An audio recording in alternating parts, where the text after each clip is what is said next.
Good morning. I'm Avondale Mayor Ken Weiss, incoming chair of the Maricopa Association of Governments, which administers the Don't Trash Arizona Litter Prevention and Education Program. Road debris is a type of litter and can be life-threatening, and you're going to hear a little bit more about that later on in the press conference. This morning I'm honored to be partnering with the Governor's Office of Highway Safety, the Arizona Department of Transportation, and the Arizona Department of Public Safety as we recognize Arizona Secure Your Load Day. We will also hear from a Mesa police detective who will share his harrowing story of survival following a road debris crash. The items that you see behind me and in that entire back bin all just represent a portion of what gets picked up on Valley freeways in a matter of days. Imagine if you encountered one of these items at high speed. When I look behind me and I see the ladder, I was just telling one of my colleagues, when my wife was driving up to Flagstaff many years ago, our daughters were young, they were 5 and 7, and she was driving her minivan, pulling a pop-up camper, and I was going to meet her up in Flagstaff to go camping. She left our home in Avondale, and about 35 minutes later I get a phone call, and she's crying, and I said, "Sherry, what happened?" And she said, "We're driving up to Flagstaff, I'm north of Bell Road on I-17, and there was a ladder in the middle of the road, and I hit it, and I had to swerve," and she's sobbing. Hopped in my vehicle, drove like a bat out of hell down I-17, sorry, Colonel, and get to where she's at on the side of the road. A ladder had flown off a vehicle, unsecured. Another vehicle in front of my wife hit the ladder and bumped it out of the way. She saw what was happening, tried to swerve her minivan and a pop-up camper at 60 miles an hour and clipped the back end of her camper with the ladder. Luckily, everyone was okay, but I will tell you that if that ladder had been in the middle of the road when she hit it, would be a different story we're talking about today. To help Don't Trash Arizona and our state partners, as well as the families of those killed or injured by dangerous debris, raise awareness about the dangers of unsecured loads, Governor Ducey has proclaimed today as Arizona Secure Your Load Day. Every year, dangerous debris costs the lives of many people and includes crashes and loss of productivity from time spent stuck in traffic. The Maricopa Association of Governments has been committed to improving the safety of our regional freeways by using revenues from Proposition 400, the half-cent sales tax for transportation, to pay for litter sweeping and pickup. MAG plans to continue that revenue source as we move forward with Prop 400E that will go before the voters in the next few months. Let's remember, it only takes a few moments to properly tie down a load. When you take the wheel without securing your load, that split-second decision can last a lifetime for someone else if that load ends up on the freeway and results in a serious or deadly crash.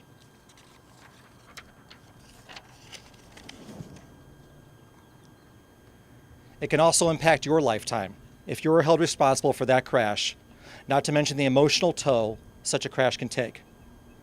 Secure Your Load Day is also recognized nationally. The date has tragic significance for Arizona. It was on June 6th, 2016, a Father's Day, when debris came off a truck on a stretch of a Hunt highway. A piece of metal pierced through the windshield of a vehicle being driven by Matthew Reef, killing him instantly. Matthew was only 29 years old. Unfortunately, Matthew's story and the survival story we'll hear from Detective Curitin are not unique.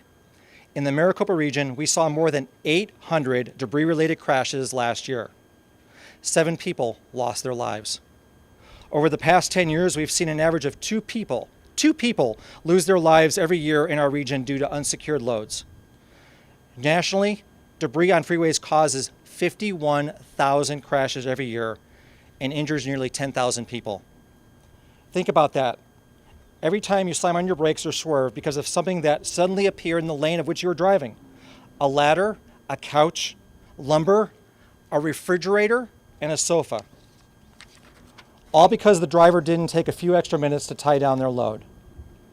So please take the few extra minutes to secure your load properly.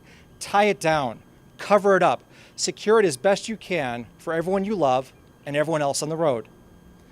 Investing in your safety is important. Now it is my pleasure to introduce Colonel Heston Silbert, Director of the Arizona Department of Public Safety, with more on how you can prevent these deadly crashes. Colonel? Good morning, everyone. I think the statistics speak for themselves. Over the course of the last 2 years, hundreds of people have died on United States freeways due to unsecured loads.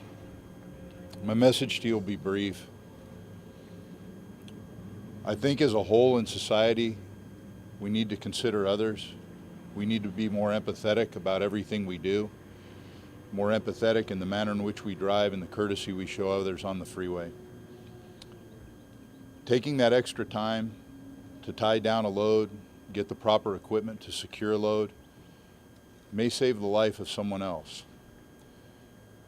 The sad irony of it is the person who doesn't secure their load is probably the person who won't be affected. It'll be somebody else who wasn't even involved in the absence of good sense or effort when they didn't tie down the load in the first place. So I would just ask, as a whole, to the community, to anybody who's driving on our streets or freeways, be considerate of others. Take the extra time. When the mayor spoke of how many deaths across the United States took place, we have this tendency to use numbers, and that's so psychologically we don't have to deal with the fact that every one of those lives devastated a family, a loved one. It concerns me quite a bit because we tend to lean on those numbers, and that's what makes people feel okay about it. We can say a number such as 715 related deaths in 2020, but each one of those 715 lives had a story, and there was a family, and there was people who cared, and there's people who are sad and mourning. So I just ask you, be empathetic, be considerate of your fellow human being on the freeway. Thank you. And Kismet Weiss will now speak to you from Arizona Department of Transportation.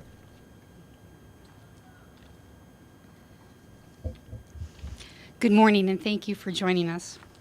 We appreciate that you're all here to help us get the word out about this important safety message. I want to recognize ADOT's fellow safety partners who are here this morning. You are also committed to keeping our roads safe. Thank you for sharing your perspective today and for your excellent long-term collaboration on this important issue. We are here at the Durango Maintenance Yard, which is a fitting location. This is where some of our ADOT crew members start and end their workday each day. They are the ones who are responsible for maintaining the state's highway system. That includes travel lanes, ramps, bridges, shoulders. They stay busy every day making sure our roads are safe for drivers. They're out there repairing guardrails, improving pavement, and far too often removing dangerous items from the freeway. Our crews have seen it all, from water heaters and camper shells to ladders and even a few Christmas trees. These items that end up on the road are a major risk to drivers. The debris behind us that you see was picked up in just the last few days. The numbers also help tell a story. About 1.6 million pounds of litter is picked up on our freeways each year. More than 118,000 bags last year alone, and that's like 400 bags each and every weekday.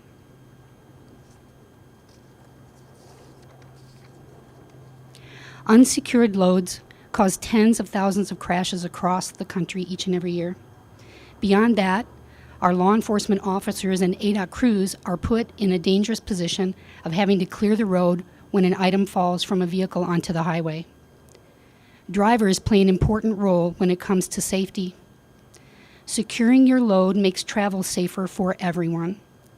Tie-downs, netting, bungee cords, straps, ropes, tarps, these are all things that you can use to keep your belongings safe in your vehicle where they belong. A really great question to ask yourself when you're getting ready to go on a trip is, would I feel safe driving behind my own vehicle? If the answer is no, then you need to make sure that everything that you're carrying in and on your vehicle is secure before you take that trip. One more thing, I'd like to stress how important it is to call 911 when you see road debris. When something's on the road, whether it's a small grill or a large king-size mattress, it poses a real danger. Calling 911 is the best way to ensure that those obstacles get removed quickly and safely. It could actually save someone's life. Next, we're going to hear from someone who knows firsthand about the dangers of road debris and unsecured loads, Mesa Police Detective Nick Curitan.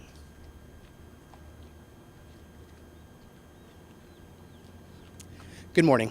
Thank you for having me. I feel very, very fortunate to be able to be here to speak to all of you.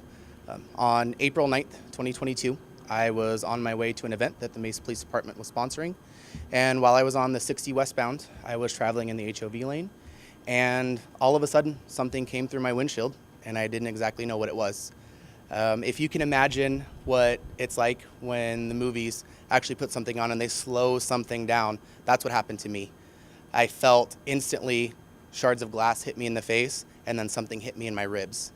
At the time, I wasn't able to tell what it was. I just knew that something was wrong. And as my vehicle continued to travel down the roadway, obviously I could hear the wind coming through my windshield. So I was able to put my car at a position where I could turn on my lights, I could slow it down, and from that point, my initial thought was trying to figure out what exactly had happened. So I knew that my eyes didn't really feel good at all. I knew that I wasn't able to see. And as I started to move around just a little bit, I could tell that there was something pressing against me. Now, because of the event that I was going to, I was not dressed in the uniform that you see me in today. I was actually in just a polo shirt and some khaki pants because that was what had been asked of me that day. So I made the decision that I was going to try and see if that item had actually impaled me. And when I opened my eyes and leaned to my right just a little bit, I started to pull at the item, and I could tell that it was actually rather large. And luckily, I was able to pull it away from my body completely.